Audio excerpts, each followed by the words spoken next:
What's up, influencers? We've got a very special YouTube Secrets Q&A. We're helping you grow your channels on this platform. My name's Benji Travis. And I'm Sean Cannell. This is Video Influence, helping you build your influence, income, impact with online videos. And we're going to be answering your questions. A couple examples is, maybe your niche isn't popular. We're going to talk about that and give you some advice on that. Maybe you don't have a lot of skills and you want to know, how do you build your channel, record videos, edit, create quality content. And we're going to dive into all of that and more during this Q&A live session. So welcome, influencers. And what's up, Sean? How you doing? Dude, I'm fired up, and I'm really optimistic about all the opportunity on YouTube right now. It's the #1 video platform in the world, over 2 billion monthly active users. The pandemic has made people's content consumption go up, and people are watching a lot more videos. So creators create, content creators create videos. So now's the time to get your mind right, your focus on, your grind fixed, and start making those videos, and not just like working harder, but also working smarter to put out really smart content. So I'm excited for Q&A today. Yeah, and as a father, I've taught our kids, don't just work hard, work smart, but always remember to work hard. So it's so important to do both of those things here on this platform. And to all those people that are working hard and smart, shout out. We've got Journey to Wellness, a member of the VI Club. We got the Swedish car guy, Gabby, what's going on? Gabe, what's going on? We got Glenn Knightley. We've got a lot of the regulars watching. So make sure you guys leave your questions right now. We've got 2 questions already teed up. I'm excited to get into them. And remember, when we answer these questions, we answer them in a way that's going to apply to most everybody. Obviously, once in a while we get something very niche, no pun intended, because we actually have a niche question. But we are all about principles. And with that being said, I wanted to plug our book, YouTube Secrets. So Sean and I, we spent 4 long years writing this thing after being on media and YouTube for a combined period of 20 years. But we didn't just stop there. We interviewed people. Like, I think at this point, Sean, we've probably interviewed 200 plus people on this channel alone. And that's what you get in this. And that's what you're going to get during this Q&A. Anything else you want to add about the book, about our channel, Sean, and what excites you about YouTube in 2020? Yeah, I think what's really encouraging about the book YouTube Secrets, Benji, is it's really become a perennial seller. Over 50,000 copies sold, and I just saw a comment in one of our videos today, and thank you for everybody who supported it. In fact, tell us in the chat, have you picked up a copy, listened to the audiobook, or anything? And what's really powerful about it is the framework and the principles are timeless. People wonder, like, well, it's a social media book, is it current? And we wrote it in such a way that you would learn the proven principles for really succeeding on YouTube. And so if you haven't checked it out, you can get the audiobook for free, which is one of my favorite ways to consume books, at tubesecretsaudio.com, and listen to it while you're walking the dog, while you're at the gym, and it'll really help you get a game plan ready for 2021 and beyond for crushing it on YouTube. And massive love to everybody who has checked out the YouTube Secrets book. Boom. And we're going to go right into our first question, Sean. And I'll pitch it to you, and I would love to follow up as well. Cool Gamer and Aviator asks, I'm implementing the 3 YouTube secrets in my videos, but my niche isn't popular. What do I do? And quotation marks, aviation. Now, first off, the reality is there's 4 more principles that you need to apply, because there's actually a total of 7 of them in YouTube Secrets. But Sean, what would be your first thoughts for Cool Gamer and Aviator in terms of how they can build a niche channel when they don't think that it's a good niche? Yeah, I think the first thing is to kind of address, and this could be true for a lot of us, you have to maybe address, do you believe something that isn't true? Mm-hmm. And it is possible that your niche could be not popular, but I quit very quickly, and this is why it's important to watch channels like this and level up and learn. I very quickly did some research. This is vidIQ, and I'm here in the keyword research tool on their web-based app. So I just typed in aviation. Now, based on your YouTube name, I'm assuming you're actually probably in gaming and not macro aviation. But aviation right here, we have a search volume of 80,627 a month. And so that is by no means a small niche. Now, you might be, if you're in gaming, I would figure it's more like flight simulators. Well, a flight simulator is almost 1 million per month in terms of search volume. And if we go down and just get more niche by doing the research, we can see a lot of interest in different airlines. And again, I'm jumping in assuming that maybe you're not covering airlines and aviation and how to actually like get your pilot's license or buy a plane or rent a plane. But nevertheless, I would just really challenge you and everybody watching to question your assumptions. I know that sometimes what can happen is it's discouraging and our world can feel like, oh man, nobody just cares about this content, or this, my niche maybe isn't very big, my niche. Do the research before you press record, and definitely check out the video we just posted. We'll link it up in the description below, of 5 new rules for YouTube success. We talked about market validation. You want to actually see, is there a market for your content? When you said aviation, even if it's just gaming and flight simulators, it's massive. Massive. So the next step would be to then say, okay, what skills do I need to learn? How can I make my content better? How can I master YouTube, the platform? Because there's a lot of opportunity in your niche.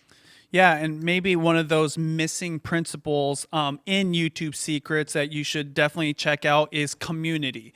And what we talk about in that chapter is make sure you're building the right kind of audience.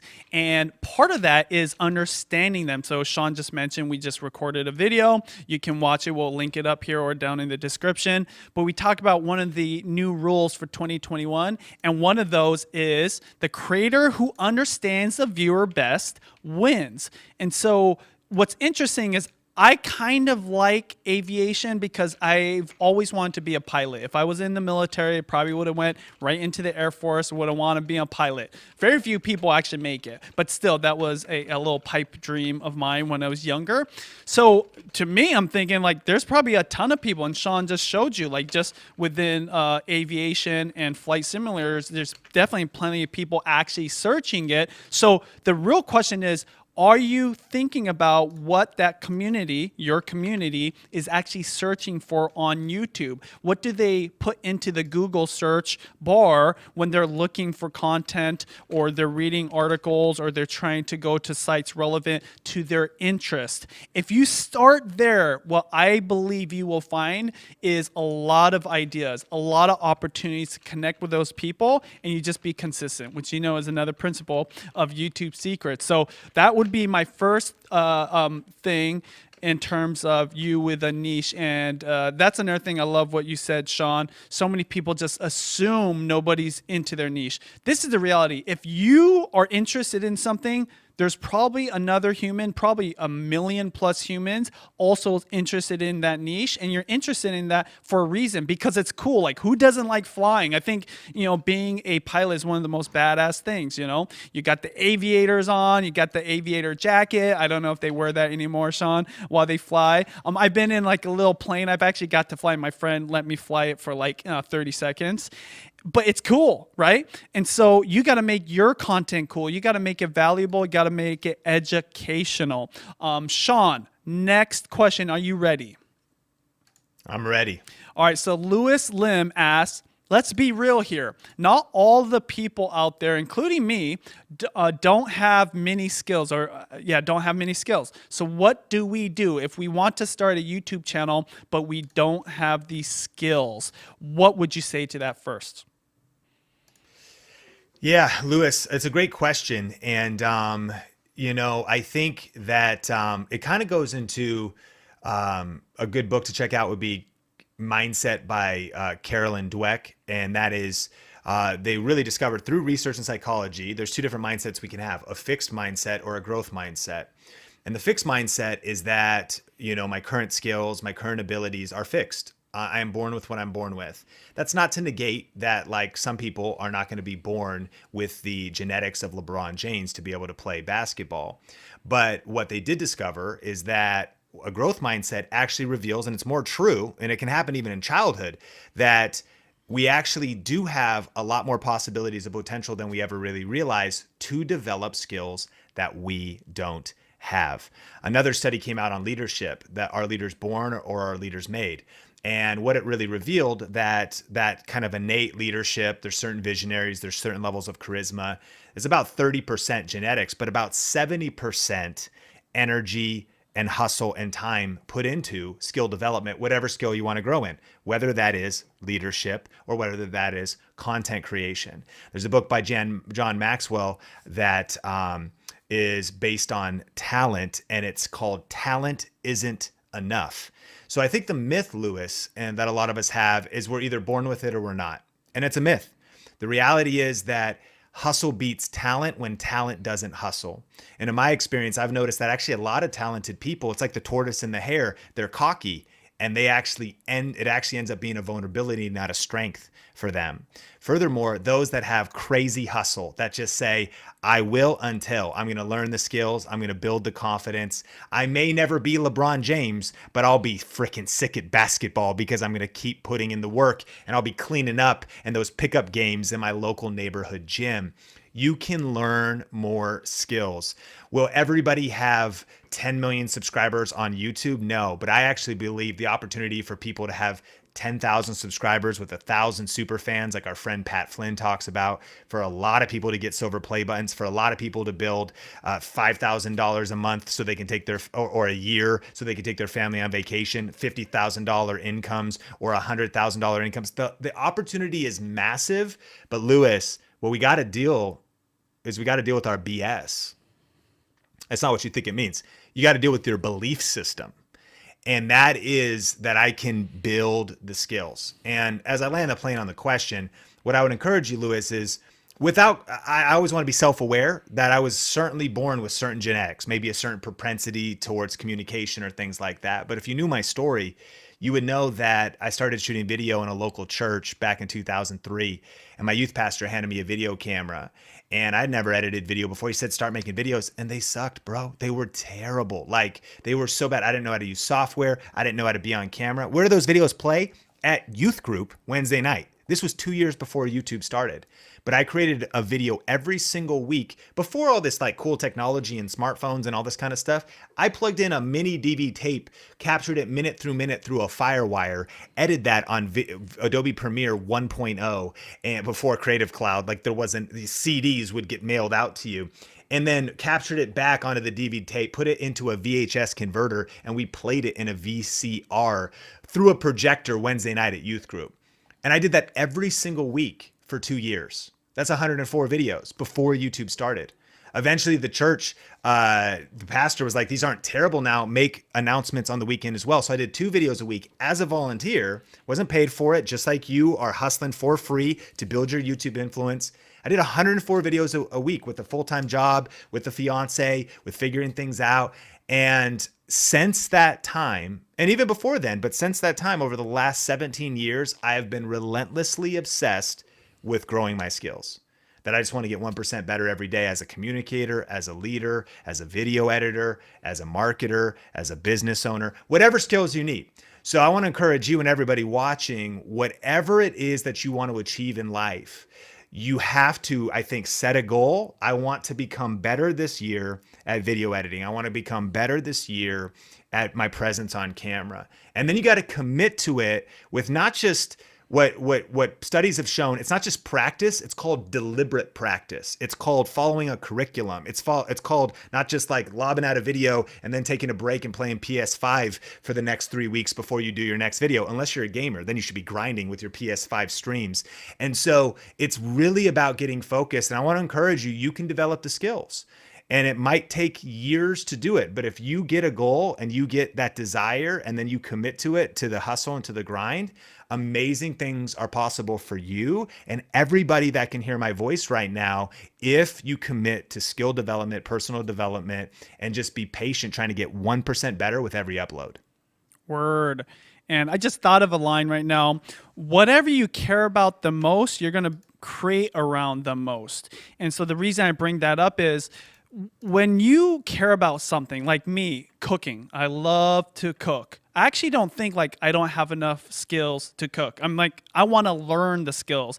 And ironically, we're on a platform that you can learn anything. I would almost challenge anybody on here. Is there a niche skill or a profession that YouTube video isn't available on YouTube for? I bet you there isn't. I bet you every single thing you need to learn in life is on YouTube now. And if there isn't, you should make the first video, right? And you know what's great is you don't have a lot of competition, so it doesn't even have to be that good of a video. You still want to focus on quality. My point is, you can learn every single skill. The skills Sean talked about, shooting videos, editing, broadcasting, all those are available. When it comes to cooking, like I have a whole channel about everything. Like I put it out there for free. Obviously, there's things like master classes, and we have learnvideo.live where you can learn more about crushing on YouTube. But honestly, if you have enough time, there are enough resources all over YouTube for you to learn everything you need to do. So I would start there first. Since you're already watching this video, go and search whatever that skill it is and start learning today. And the second thing I would say is maybe connect with somebody in your community, somebody that or a friend of a friend, to ask them if they can mentor you. Or, you can apprentice under them. And a lot of people will share with you information if you're willing to put in the effort to maybe do work for them or to volunteer at their organization. So a lot of resources out there. And I was like Sean once, like I didn't know how to edit, I didn't know how to create content, I just learned it. And I didn't go to school, I never went to college, I'm a college dropout. I learned everything I know from resources like YouTube or the internet, and many people do. And so there's definitely no excuse. And I love, by the way, Sean, I love that line, the BS line. I don't know if that's new for you or not. But let's get into the third question, which comes from the Family Flip Show. And they say, how do you guys feel about the use of YouTube stories as a way to grow your channel? If you're not familiar with YouTube stories, it's similar to Instagram stories. They're these short vertical videos. I believe they can be about 15 seconds. If you're watching this video right now, I mean, you just scroll down a little bit, you'll see these verticals pop up. Those are the YouTube stories. Now, me personally, I feel like if you have the time, definitely worth it. If I was just starting out today, Sean, and started a brand new channel, of course, I would have my Instagram handle. I would have a Twitter, maybe a Facebook page, but I would double down on YouTube videos, and I probably would do a lot more YouTube stories. But for me personally, I'm already established as a YouTube influencer, and I work on my other platforms, so I just never get around to it. I'm curious what you would say to that, Sean. Yeah, I wouldn't focus on YouTube stories as a way to grow your channel. I think it's more of a tool to go deep with your current subscribers. I'll admit, I'm not sure how the distribution of YouTube stories works. I'm mainly, if only, I'm pretty sure I only see YouTube stories in my mobile feed. And as I'm scrolling, I've got a couple, recommendations. I've got 3 stories to choose from. Sometimes they autoplay. They're coming from somebody that I'm already subscribed to. I'm not sure if and maybe you could tell us in the comments in the community, if they would ever get recommended to me if I'm not subscribed to that person. So to my advice, Family Flip Show, you're asking, how do I grow my channel? Your best strategy for growing your channel is your next best video. And I'll re-reference the video we just posted with 5 strategies and the new rules of YouTube success in 2021. Huge video about just focusing on click-through rate, average view duration, and putting out a great video that could grow an audience. I think growth also can mean depth. So if that was the question, there's about going wider and going deeper. How do you make deeper connections with your community? Doing a Q&A like this so we can actually hang out with you here live. We see this Swedish car guy. How long have we known each other, Swedish car guy? I mean, you've been a part of the community 2 years? I mean, since the beginning, like always on the streams. We're able to have a conversation like this. Coach Sherry, good to see you. And good to see all kinds, content creator hang out. By the way, thank you so much for the super chat in the last video, content creator hangout. So depth versus this particular longer form Q&A is not going to be a good growth video. It just won't. It's too long. And so it's those shorter, punchier, your next best video, which is going to lead to growth of your channel. Boom. Hey, if you're getting great value out of this, hit that like button, comment below what your question is, and also tell us a little bit about your channels. We love hearing about the type of content you're creating and the audiences you're trying to reach. And of course, subscribe for more videos like this. You know, Sean and I, we started this channel not only to help you crush it, but specifically to interview other people that are crushing it. So we've got the VI show on Saturdays. We oftentimes will interview people if we're hanging out with them. I know, you know, these days, Sean, I'm not really hanging out with a lot of people or traveling. This is probably the longest I haven't like seen you or like hung out at an event. But I believe that if you are a YouTuber or content creator, you have a lot of leverage right now because you're already creating content. You've got that experience. And two, living this digital life is kind of normal where a lot of other people, they're playing catch up right now. I know in terms of equipment, like earlier in the year, capture cards to be able to go live, all sold out everywhere. I had like a few extra laying around. Now I'm not sharing that to show off, but I want to impress upon you the fact that if you have been on this platform, you already have a leg up, and think of that as a positive. Sean, what are your thoughts before we get into the next question in terms of what's going on this year and the opportunity in front of us? Yeah, I mean, this year has, empathetically, we acknowledge it's been obviously a huge challenge, and there's been a lot of negatives, but there is always, I think, hidden seeds of opportunity in any situation. It's the chance to see that what doesn't kill us only makes us stronger, and we can learn a lot of things. And it's also those hidden blessings where when we are forced to lock down, Benji, Sonia and I have connected in our marriage more than ever before. We weren't seeing anybody for this whole lockdown, so we went out on hikes like every week, and we went on more hikes this year than we have in the last 15 years of our marriage. So it's one of those things that maybe you're getting pushed and there's the negatives in your life, but what are the blessings and how do you maximize those? And in terms of YouTube, it is very heartbreaking that certain things like restaurants are in a tough spot if they're not allowed to open or they have to have people outside in California or whatever. But online is blowing up. E-commerce is exploding. Amazon released their numbers. They're super far ahead. eMarketer released a report that said the projection of e-commerce, which means people shopping online, is what they thought was going to take until 2022 is already happened now. Oh, wow. Coronavirus accelerated e-commerce by 2 years. That means it accelerated the opportunity of people shop. Because what do I mean? There's never been a better time to review products online, to do affiliate marketing. I'm Benji now buying, I'm super obsessed with running, as we have been, but even more, I'm buying running shoes. I'm buying like designer shorts from like Roan and Viore and Four Laps, but I'm watching reviews and I'm trying to figure out, do they fit? I'm trying to actually see people wearing, because you're locked down, shopping online for clothing, shopping online for earbuds. I bought all these earbuds I had to put because they hurt my ears. My ears are shaped weird. So I'm trying to find the right earbuds. That's all e-commerce. That's YouTube, video reviews, e-commerce. I hope people can hear that if you've been disrupted in your job, if you want to create a life of business, financial freedom, if you want to carve out some extra side income, if you want to just monetize your passion, now is the time to really go all in. And is competition steep? Sure. But when the mountains get steeper, we get fitter. And so just like level up and really lean into this time, block out distractions, interrupt your interruptions, and really go all in this YouTube thing and social media and content creation, because people are home. People are looking for entertainment and they're looking for education. Yes. Pick one and start. Boom. Do it.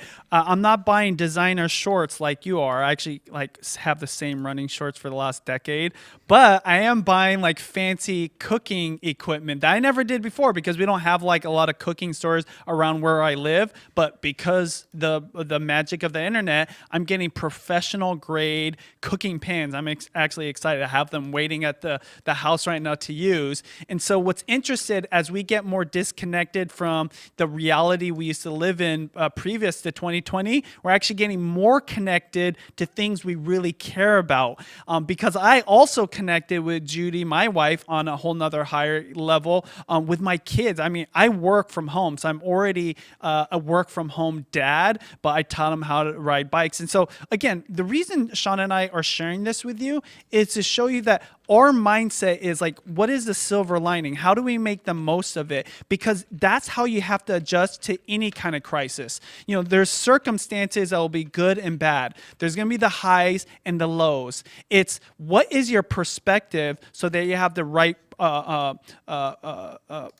perception to be able to have the right vision so that you have the actions needed to get out of this. You know, we talk about this a lot of times when it comes to leadership, you know, and you've got to lead yourself out of this situation. And that's what Sean and I did. We just adjusted. You know, normally we go to events and we interview people. We just fired up the like digital interview thing that we did actually, ironically, at the beginning of this show because we couldn't afford to go, right? Like, so we were already set up. All that being said, we feel for you, and where our prayers go out to those people struggling. But just know this is kind of unique for people who are creating content that more than ever, people need this content. I don't know about you, Sean, but I've run out of shows in some cases, right? Like we just finished King of Queens. I'm like, what are we going to watch next? Because we're not really into a lot of different things. So, man, people are just hungry for new content. And I don't want to dive in deep because I do want to ask the next question, Sean. But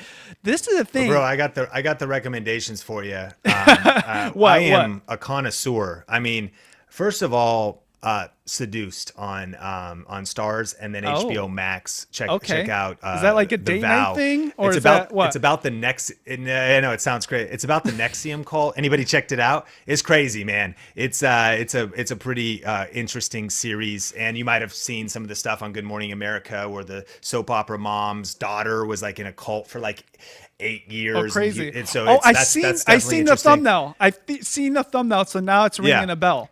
Question for you real quick, though. Question for you, Sean. Yeah. I know you watch a lot of these shows with Sonia. Are there any shows you watch solo by yourself? Like that, like Sonia's so not into, you just like have to find a moment to watch it? Because for me, it's Mandalorian on Disney Plus, right? Like every Friday when it comes on, I'm like, I'm just waiting. I haven't watched the last one, but I probably watch it later today. Oh, Sonia loves Mandalorian? Yeah, we're doing season 2. Mandalorian is all time, man. It is. Sometimes I watch it, I'm like, how is this even real? Every single one of these is absolutely incredible. The little spider episode that just had the big one with the dude from Justified. Sonia looks over at me. She goes, dude, your face right now. I was so pumped for episode 1 of season 2 of The Mandalorian. I mean, I'll tell you this. All year. I am draining our bank account because it seems like the best show or different, like really good shows is being on these different digital platforms. So we just let's see, where are we watching? Good Lord Bird. That one's super great. Of course, HBO Max with like, that Sony's into sci-fi as well, so we watched Raised by Wolves. That was all time, and then of course, you know, so we signed up for Stars. Then it's like something on Showtime. Oh, we're signed up for everything too, Sean. I'm like, honey, do you even remember what you have on our billing? Because sometimes I look at our Amazon bill, and what's creepy about Amazon Prime, you can sign up for other subscription within Amazon Prime, and they stack up. Yeah, and you're just like, it's so easy. Like only for $4.99 you get Stars or whatever, and then it's free for 7 days. You're like, I'll cancel it, and then you won't. Never. One of the ones I like on Amazon is the outdoor show. I watch some snowboard videos on there, but Sonia's pretty ride or die. She like, we're into like the same. It could be zombie movies. It could be like whatever. But shout us out, video influencers community. What's a show you recommend that you would tell us to check out? I'd love to hear. I see some recommendations. Second question is, what YouTube channel have you found during quarantine? For me, it's Kenji Lopez. Now, bringing it back to you guys watching, right? Hopefully that was entertaining to you. But the reality is, I've watched more YouTube than ever, and sometimes I'm like, is this a problem? Am I addicted to YouTube? I've always watched a lot of YouTube because it's part of my profession, right? And you know, you got to watch your videos if you're going to be a video creator. But I watch Kenji Lopez almost every day of quarantine, and he's a cook that puts on a GoPro onto his head like he has some kind of band. So it's just a one-man band, no editing. and he just straight up uploads it like that, and it's so powerful. And the reason I bring him up, and this is why I want to know about the channels you've consumed this year, because we're hungry. Literally, some of us are doing a lot more Uber Eats lately, but we're hungry for more content. This is your opportunity to get in front of people and learn the skills, not only to create valuable quality content, but also crush it on the title, crush it on the thumbnail, because that's how you hook them in, right? That's how you get them to click through, and that's going to be important. And build an audience. I know for you, this is the case, Sean. For us, we've actually grown our channels. We've gotten more views than we normally do. Videos that were doing well before the pandemic are doing even better now. So I don't know. I feel like if I hand it off to you, we're going to go off another rant. Do you want me to ask another question, or do you have anything else you want to add to that? Yeah, let's hit another question, because I definitely want to. But I'm seeing some great shows come in from the VI community, and I mean it's such a pandemic rant, just going through and all the different shows out there and trying to keep finding the good Sweet. stuff. Well, I got the next question. It's from My Sunny Shelf, and they ask, what's the best way to promote videos without spending a lot of money? Now, Sean, I have a feeling I know one of the things you would say. Do you want to take this question first, or you want me to? Yeah, I can jump in. I mean, when I think about how to, first of all, watch, it's on the channel. It's a few back. Check out our video with Marissa Romero, and it's on 7 ways to promote your YouTube channel for free. And so you want to talk about not having a lot of money. Free is a great amount of budget to invest in that, right? So she breaks it down in here, breaks down some really cool tips. And so we'll link that up in the description and put that on the YouTube card. The best way to promote your YouTube channel without a lot of money is to think about what is it you can do to control to make your next best video better. And this is what I'd recommend. If you can edit just on your phone, we're taking some energy on Think Media right now to really invest in helping people with mobile editing, like LumaFusion. What do you guys use to edit? Let us know in the comments. And so you can get $20 apps, or you can get free apps, but you can get a good app that works on your phone. But my biggest tip to promote your YouTube channel is to make your next best video. And my biggest tip to make your next best video is to spend more time on editing. On the Think Media team, Heather Torres has also a homeschool channel, and she did a video called Homeschool versus Public School 4 years ago. The video continues to get views. It's 4 years old. You can see that it's ranked here with vidIQ on the right side. The big key about it was, as a busy homeschool mom, she was just getting into YouTube, very nervous, took her hours to shoot the content, but she took hours of content and she edited it down into a 7-minute video.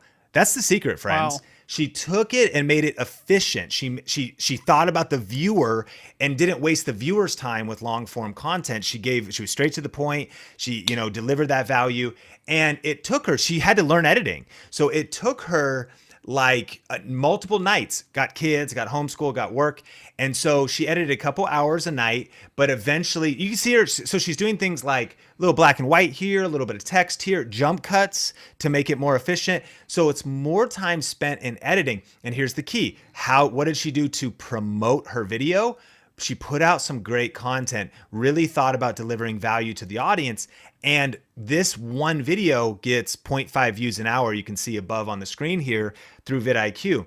If you add that up, that's going to be 12 views a day, right? That's, in 24 hours, a half a view an hour. And it's at 110,000. It keeps getting views 4 years later, growing her channel. And so really, whether it's TikTok, whether it's social, all of that stuff is good tactics, and definitely watch the Marissa Romeo video, but your next best video is going to be the key to you really crushing it. And if you want to learn that system, because she's one of our, students, obviously through VRA and things like that, we talk about that at our web class, learnvideo.live.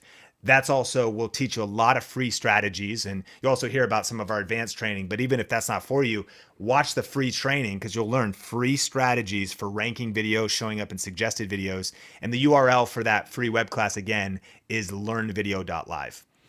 Yeah, and I thought Sean was going to say this, and of course, there's just so many recommendations. That's a great video that will tell you a whole bunch of ways. Number one way to promote your videos without spending a lot of money, I'm talking about zero, is let YouTube do it for you. Remember, YouTube is a search platform, and if you focus on content people are typing into that search bar, that is going to get your videos suggested or promoted, as long as it's quality content.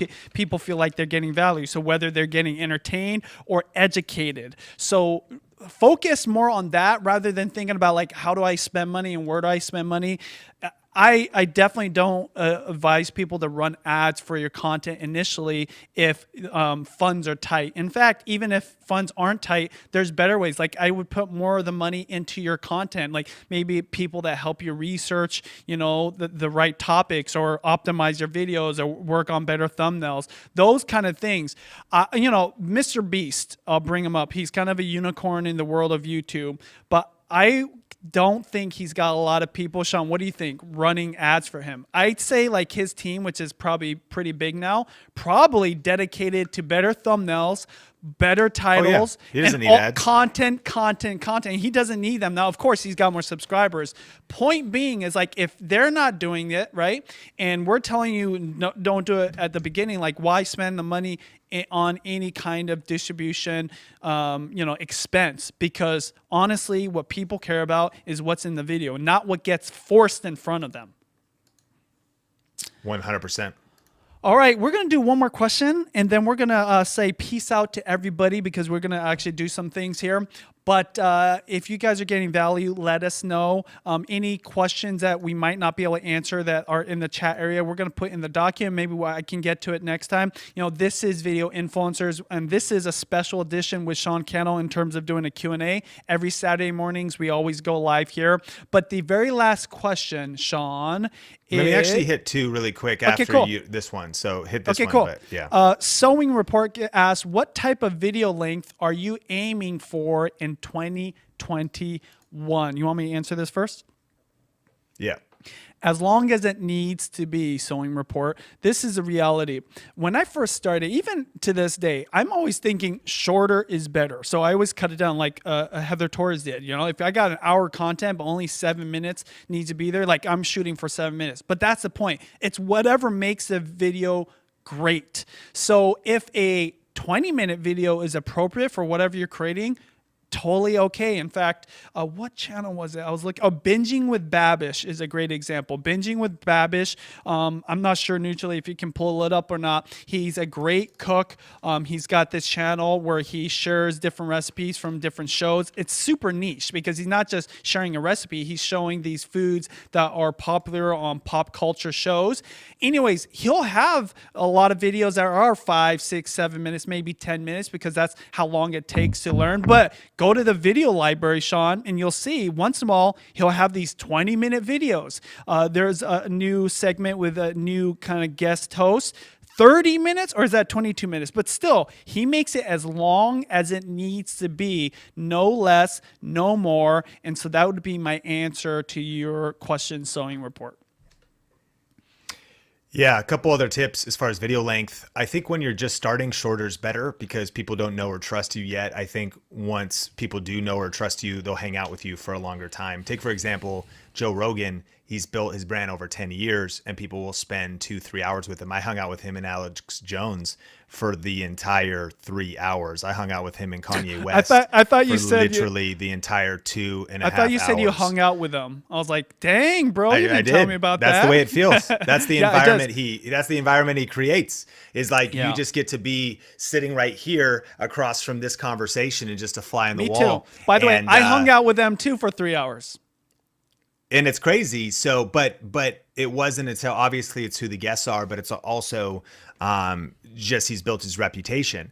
It would be hard or maybe easier if you get Kanye West on the show, which might be difficult, but it would be harder if you put out a 3 hour, you're not Joe Rogan yet. You know what I mean? Like, and you're very far away from that. If you want to build your influence up first, do shorter content. And it's kind of like dating.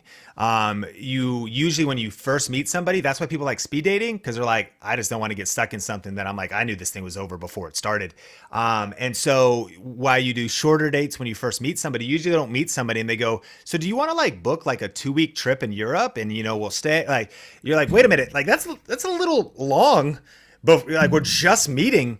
So think about short dates first, and then you're going on longer dates as people get to know you. That could be your longer form content and things like that. So to give you a specific example, we're actually really shooting, and we're actually trying to make shorter. I think shorter is, and when I say shorter, I think media lately is kind of like 7, 8. And then, like Benji said, 11 or 15. And we did recommend the book Hook Point. Dude, you got to read this. And, you know, we only want to add value. We're not collaborated with Brendan Kane or anything. I picked this up, and it literally is like the modern YouTube. It's one of the most important books I think YouTube creators should read. He actually breaks down a lot of data on 15 minutes being a good target, because you really want to hit average view duration of 8 minutes. He interviewed a guy on Mr. Beast's team. And so don't overthink it, because is it 14? Is it 16? It's not a magic number. It's going to have to do with the average view duration and the click-through rate. But if you do want an average view duration of like 8, 9, which is really going to trigger the algorithm, then if your video is like 15 or 16, then that's kind of a key metric there. And then it depends on the content format. You know, we started a video podcast, and those are longer, and we know they're going to be what they are. And long form content typically has kind of a hockey stick, because people on YouTube want quick answers to questions. My friend Pat Flynn talks about this. YouTube is kind of like a hockey stick of average view duration for most people, or audience retention. Whereas podcasting, when you have it on the audio platform, it's like 80% average view duration. Conversation for another day. But we started a video podcast. We recognize the video version does okay, but it's really about the audio version. So it depends on the content format, Sewing Report. And those are, I think, some good valuable metrics that you could consider for like your video length strategy of 2021. Boom. Last question, or we can answer more if you want, Sean. But that was one of mine. So yeah, you hit one, and then I want to hit Carrie Ann Wright's. Carrie Ann Wright. So yeah, Carrie Ann Wright asks, most of my videos have an AVD over 50% and a CTR between 2% and a 13%, but I am not getting a lot of impressions or views. Is it a bad thumbnails? Maybe my videos are for middle-aged women, and so AVD is average view durations, and CTR is click-through rate. It's like how many people are actually clicking on it that view the actual thumbnail. So what would you say to that, Sean? Yeah, so I'm excited. Thanks for being here, and I'm excited to answer this question. I think, again, the first thing I want to encourage you is just patience. I think you're doing amazing, and I want to encourage you not to be hard on yourself in terms of like, oh, I'm just not getting a lot of impressions yet. You know, you started 10 months ago, and with the vidIQ plugin, I can just pull up your stats here on this page. And I see that you grew by 20 subscribers in the last month, and your views are up 14% with 750 views by posting a video a week, 4 videos, which is awesome. So I think let's definitely talk about how to grow, but I think there's just something about first saying green is good, green is growth, and you're making progress, because 750 eyeballs, if you count eyeballs, it's like 1,500 because people have 2 eyes. Bad dad joke, you know, new dad. And so if you think about it, like that's growth. You're making progress. I would argue what you're doing is working. You know, be grateful for the 27 and the 38 and the 21 and the 41 views that you're getting, because a lot of people's journey on YouTube does take time. And even in the first year, it's really a foundational year of dialing in your content, dialing in what it is that you're doing. And as we look at this channel, I think your niche is amazing because it is women over 40. So that's clear. I love the fact that you're doing product reviews and different things like that. The last thing I would land the plane on is just that success leaves clues. Think about your top videos and think about doing part 2s on those. Premenopause, how to know if it's premenopause, got 703 views. Have you done a follow-up? I see you did. And by the way, another one at 105 5 months ago, surviving premenopause. So clearly, that becomes, this is a good kind of teaching point. YouTube does want to stereotype your channel. And when your top viewed video probably has led to the most people clicking subscribe, and it also starts to condition YouTube in understanding what your channel is about. So an example on Think Media is the Canon M50. Like if the Canon M50 makes it in the title, it's crazy that if the video is good, the video does better for two reasons. One, a lot of people have subscribed for Canon 50 related content in the first place. So you're uploading a video that people are inherently interested in because, again, 703 people potentially, maybe the majority of your 86 subscribers were there for the pre-menopause kind of theme and keyword.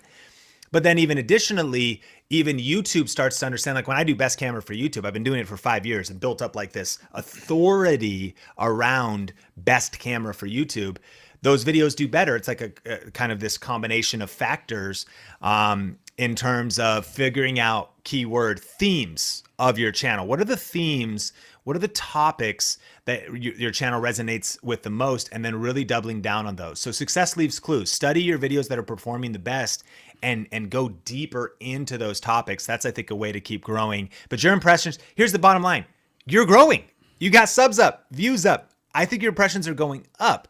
I'm sure, like all of us, you'd want them to be going faster. I just want to encourage you, Carrie. Like, you're doing amazing. Keep going. I love the momentum I'm seeing. And I just feel on the other side of your consistent, at least one video a week, which you're doing, that you have a really bright future. Sean, can you bring up her channel one more time? I'm going to show your screen here in a second. So lifestyle content for women over 40. Now, I don't make a big deal about people's banners, but I want to just speak on this. I think it would help you, not just with your banner, but your content. So I appreciate this banner, but it's very literal, right? Lifestyle content for women over 40.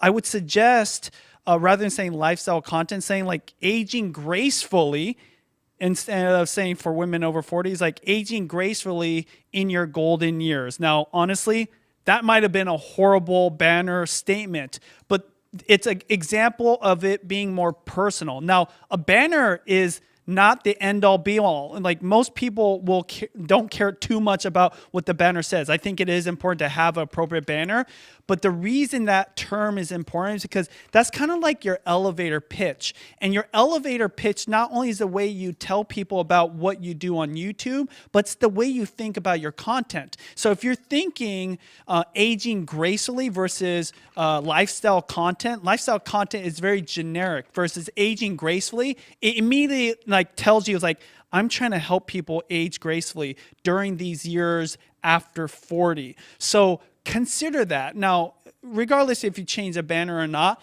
I think this is where everything starts. It's like, what are you thinking about? And sometimes you think literally, right? And that's totally okay, and that influence your content. But remember, people connect with other people, and they connect through those like nuances of being human. So I just noticed that, and I thought like, I like, by the way, I love your titles, love your thumbnails. I think you're off to a great start, just like Sean said. That key thing to change, which is not really, it's hard to teach it because you're the one that's going to know what is a good banner. I'm curious, in the comments, let me know, is that a good banner? Like, would you say aging gracefully in your golden years? I don't know. If you do, sounds good. But what is the phrase that you would say to another person going through it versus, yeah, lifestyle content, right? Or do you look for lifestyle content? No, it's like, or do you look for content where, you know, like we need to like learn how to age gracefully, or I don't know what it is. So, Sean, there is one more question I want to ask you, if you don't mind. Let's do it. Last one would be, and it's a great segue to the content that we're going to create next, which is from Nancy TB Nguyen. Did I say that right? And it's Vietnamese. I try not to be camera shy, but I don't think I sound natural enough. What should I do to become more natural in front of the camera? So, Sean, I know that we were planning on recording, but what would be like your quick little takeaway or tip for Nancy and be more comfortable so they can sound natural? Yeah, a couple just kind of overarching tips. The first one is just practice and do it a lot. I think the more times you get out there, which let me make that practical, commit to consistently getting on camera. One way to do that is to commit to live streaming. And I know live streaming's scary and you don't have to necessarily do it on YouTube, but what if you did Instagram lives and you're like, well, nobody shows up. I have no followers on Instagram. Good. Like maybe you don't want anybody to show up, but if you commit to saying every Saturday morning, I'm going to go live somewhere and I'm going to practice and I'm going to prepare my content. I'm going to deliver my content. And then this is scary too. I'm going to watch it back. You know, the great Kobe Bryant, and may he rest in power, was known for being obsessed. Not only was he one of the greats in the game, but he was obsessed with game tape. And even though he was a great, he'd win, score a lot of points, and you'd think he could go celebrate, he was known for sitting down and watching the game tape back so he could get better, so he could understand the competition and understand himself and look for those nuances that he could improve.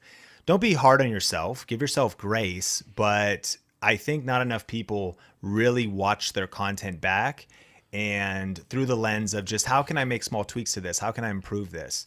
Man, I say a lot. Maybe I say a lot for 3 years of creating content. I'm still trying to cut down those ums. Man, my voice is high. How do I get more into my diaphragm and things like that, or whatever it is? And so just commit to consistently getting on camera. The more you do it, the better you get. One other example is there's something powerful about studying content and learning different nuances. Joel Osteen, the kind of mega church pastor, best-selling author, sold like 100 million books. For 17 years, though, he's one of the most listened to, watched in over like 100 countries by 10 million people a week, communicators on planet Earth. For 17 years, he edited his dad's sermon when his dad was the senior pastor of the church. And what he learned was a couple things. His dad would speak for like 45 minutes.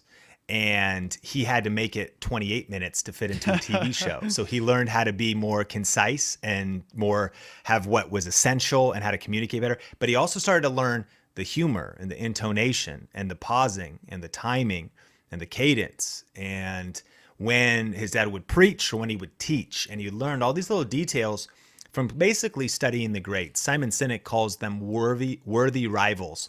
Comparison is the killer of joy and the thief of joy. But there is something about having worthy rivals, which is somebody that you're not comparing yourself to. You make sure you're in a healthy place, but someone you're studying and you're learning from, and whether that's their speaking style or their communication style. And this is a lifelong journey.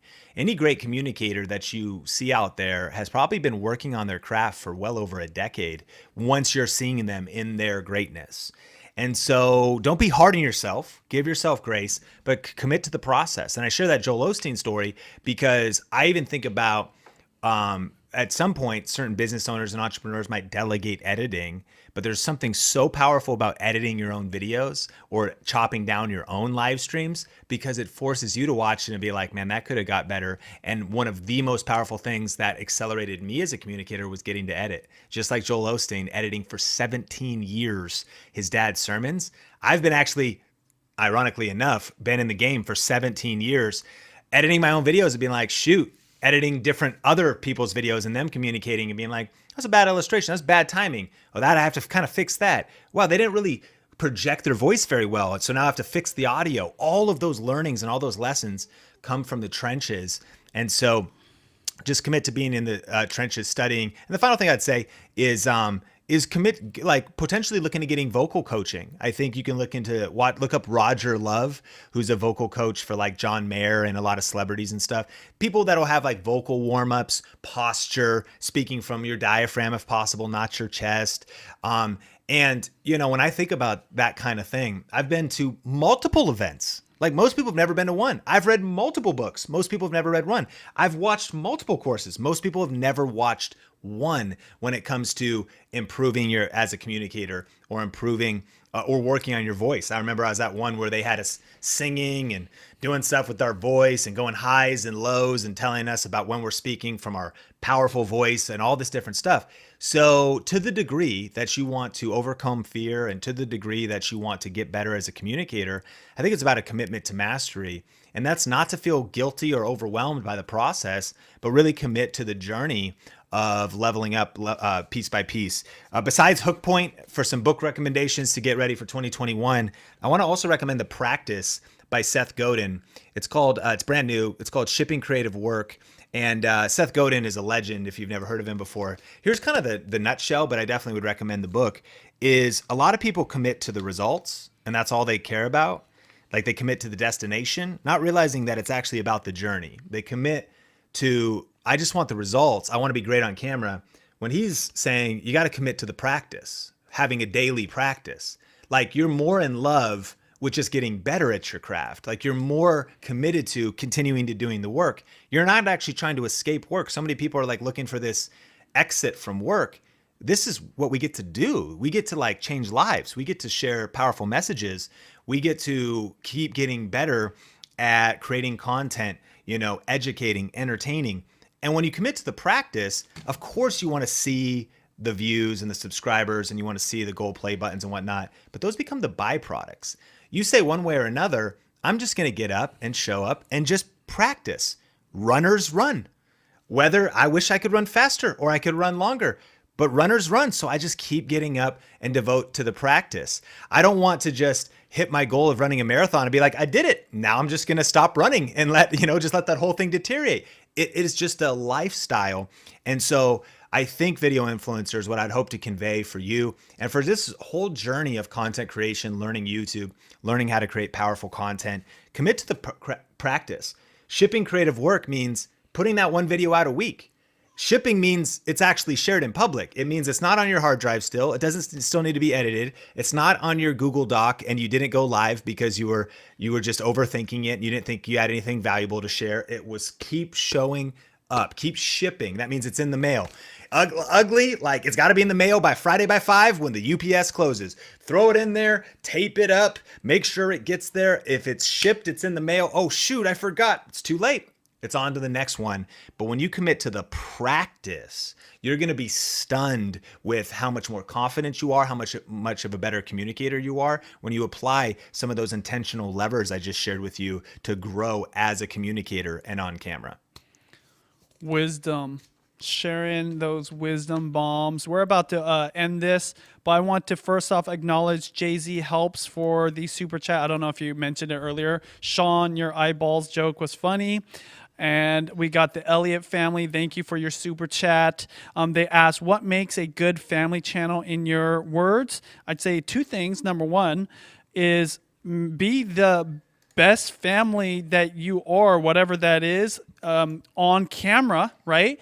And be as authentic as possible because people are going to connect with that. And secondly, ask yourself, are there other family channels that you watch and what is it about their channel that's entertaining and learn from that? And like, how can you apply it for yourself? Because oftentimes what you think is cool about someone else's channel is also probably what's going to speak to your personality that you can put up onto your channel and create in your content. So that's what I'd say. And the last thing is I want to acknowledge Triniji Revik just purchased Hook Point. Speaking of Hook Point and all these books, including YouTube Secrets, all the links are down below. Sean, what are your last final thoughts before we move on to daddy duties and hanging out with our wives and hopefully enjoying the weekend if you're not sleep deprived? Yeah, I just want to say, video influencers community, we are super grateful for you. Your attention, your time, you being here means the world to us. You have a lot of options of things to watch, things to do, all kinds of HBO Max shows and Netflix shows you could be watching right now. And so it means the world to us that you're a part of this community. And I just want to say I respect you because you're investing in your learning. We really believe that lifelong leaders are lifelong learners and people who just commit to continuing to learn, to level up, and that the world needs leaders right now. You know, influencers get kind of a bad name because sometimes people think, oh, I don't like the word. It makes me think of like that girl in LA that's taking a picture of her pink Starbucks drink and is kind of rude to me and is obsessed with that. And you're like, all right, well, really what influencers are though is they're thought leaders. They're not something new. You know, Marcus Aurelius was an influencer. Jesus Christ was an influencer. That's right. You want to talk about, Sun Tzu, author of The Art of War, was an influencer. People who make a difference, people who share a message that matters, people who change the world, authors, thought leaders, speakers, content creators, voices. And our world is going through a lot of problems right now. And we really believe at Video Influencers, we have a chance to impact that, whether it's through entertainment and giving a way for people to de-stress after work and to, you know, kind of just unplug or laugh or share something with their family, or whether it's to teach something and you educate, you help. And this is the future, friends. I think there's so much opportunity in YouTube right now. So thank you for being a part of this community. Thank you for everybody that supported the book.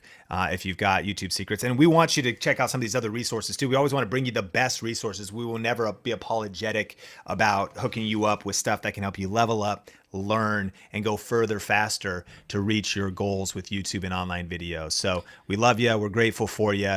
Excited for the weekly Saturday VI shows with Benji and the new videos we're coming out with during the week. And 2021 is going to be lit, y'all. We got some cool stuff coming up. So crazy. I feel like we're saying 2020 is going to be like fire just yesterday. And thank you so much for watching. While you're on that last thought, Sean, I saw the likes go up. So let's get this to triple digits. You guys subscribe for more videos just like this. Let us know in the comments what you got value out of and what you're going to be doing on your channels moving forward based off of what you heard.